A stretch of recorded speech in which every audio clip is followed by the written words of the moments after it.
And it fucking sucks, I know. Cause the determining factor between you getting back on your feet and staying in that fucked up headspace is you. No one's gonna save you, bro. This video is not gonna save you. The only person that can save you is your damn self. And I know it's hard as shit when you're the one in a rut, when you're the one depressed, when you're the one burnt out. But god damn it, dude, if you want your life to change, you have to change it your damn self. So, guess who's back? Man, I've been itching to get back at this desk, in front of this camera, in front of this mic for so long. I miss you guys. I miss the community. I miss the conversations. I miss the discussions. I miss everything about High Standard University. And after a long fucking time away, I'm back. I've been waiting to say this forever. Welcome or welcome back to High Standard University. My name is Quincy, or aka Q2Go, your soon-to-be favorite smart dumb guy. My mission here is simple. I want to help you guys improve mentally, physically, financially, and emotionally while learning on the way myself. So if you're interested in that, guys, just grab yourself some water and let's talk about 1, why I've been gone for so fucking long, and 2, let's talk about depression. So I guess first we'll talk about why the fuck I've been gone for so long. Mind you guys, nothing I say in this video should be used as an excuse for why I've been gone for so long. I just want to give you guys a picture of what my life has been like for the past like 8 or 9 months. So if I had to pencil in the time that my decline started, it kind of started when I went to Tennessee for my promotion. Some of you guys already know this, some of you guys don't. I had to go to Tennessee for training for a promotion in my day job. And I quickly realized that the traveling lifestyle just wasn't for me. I mean, staying in a hotel for a couple days is cool. Traveling for a couple days is cool. But doing it for a total of 120 days, guys, I can't lie, that shit was terrible. At least for me. I'm not really that type of guy. I'm really a homebody, so that type of lifestyle just isn't for me. It ended up being very draining, and due to that, and me not knowing anybody down there, my YouTube channel, it just slipped. I went into a fucking depression, and it sounds weird, but I also ended up getting a belly because I wasn't doing nothing down there but working.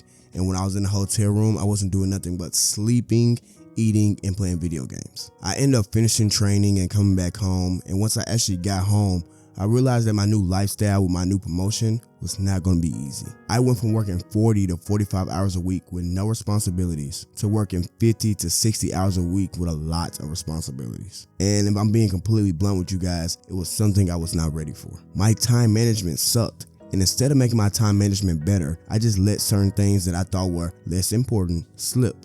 And one of those things was this YouTube channel. Now I know better. Yes, I'm still at that job, but my time management skills have gotten a lot better, which is why you see me here today. And I understand that me gaining you guys' trust is not gonna be an overnight process, but I'm willing to do what I have to do to make sure you guys know that I'm back and I'm better than ever. If anybody watching this video is going through a depressive episode, I can just say one thing to you guys, which is it's okay not to be okay, but it's not okay to stay there. And it fucking sucks, I know. Cause the determining factor between you getting back on your feet and staying in that fucked up headspace is you. No one's gonna save you, bro. This video is not gonna save you. The only person that can save you is your damn self. And I know it's hard as shit when you're the one in a rut, when you're the one depressed, when you're the one burnt out. But god damn it, dude, if you want your life to change, you have to change it your damn self. Because my nigga, you just sitting in the bed playing 2K, missing out on money and jacking off, it's not gonna help your cause. You're not fucking gonna improve that way. You don't need to be cuddled, you need to be told the truth. And the truth is, no one cares. And that's okay. Even if they did care, they aren't gonna be the ones that save you.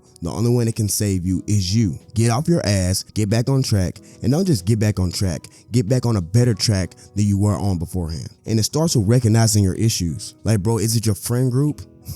I can tell you right now, my best friend fucked the girl I was dating after saying he had my back. You think that didn't contribute to my depression? It fucking did. And for me to get out of that depression, I had to move accordingly. Is it the vices you hold on to? If so, bro, put the fucking weed down. Quit drinking every fucking weekend. Hell, take Pornhub off your fucking browser. Or is it that damn girl that stresses you out 24/7, but you don't want to fucking leave her because you're too pussy to be single and start over? Or is it the fact that you're fat or skinny and you know you're fat or skinny, so you have no confidence? You can't solve the problem until you know what the problem is. And once you know what the problem is, you have 2 choices. Either learn how to solve the problem, or you already know how to solve the problem and just start taking fucking action. But seriously, guys, I'm not just here to shout motivational words at you guys. I actually want to show you guys what I'm personally doing myself that's helping me get out of the rut that I was in. First off, it starts with my goals for this channel. I just simply want to reach 850 subscribers by the end of this year. I will do that by posting 15 bangers in that time span And yes, that does mean I'm back to posting once a week, this time every Saturday at 10 a.m. My next set of goals are really to help my mental and physical health. I want to get back to benching 225. I know 315 is a new thing in gym culture. Fuck that. I want to get back to 225. I think my current PR since I've been back in the gym is like 215. I want to get 7 to 8 hours of sleep every day. That's something that I neglected a lot, and I really want to start making a priority. And simply, I'll read at minimum 1 book per month. My financial goals are simple. I want to pay off all my bad debt except for my car loan, which I will be paying off at the beginning of next year. I also want to rebuild up my emergency fund. I had to dip into it when my fucking motor on my truck just decided to die on me one random Sunday morning. All these things that I mentioned beforehand are things that will help me get 1% better, but it's also things that I found that I neglected when I was going through my depression. I want this video to be a reminder to not only you guys, but to me to keep going. Always. I've come to find out is that, no matter what happens, the storm eventually ends. And when the storm does end, you want to make sure that you're ready. And so I've really learned to put one foot in front of the other, good, bad, or indifferent, because eventually that storm passes. You got this, bro. Remember, no one's coming to save you. Only you can truly do that. Find your roadblocks, address them, get back on track. And I have no doubt you will get where you need to go. I know you can, because I did it. Quincy out.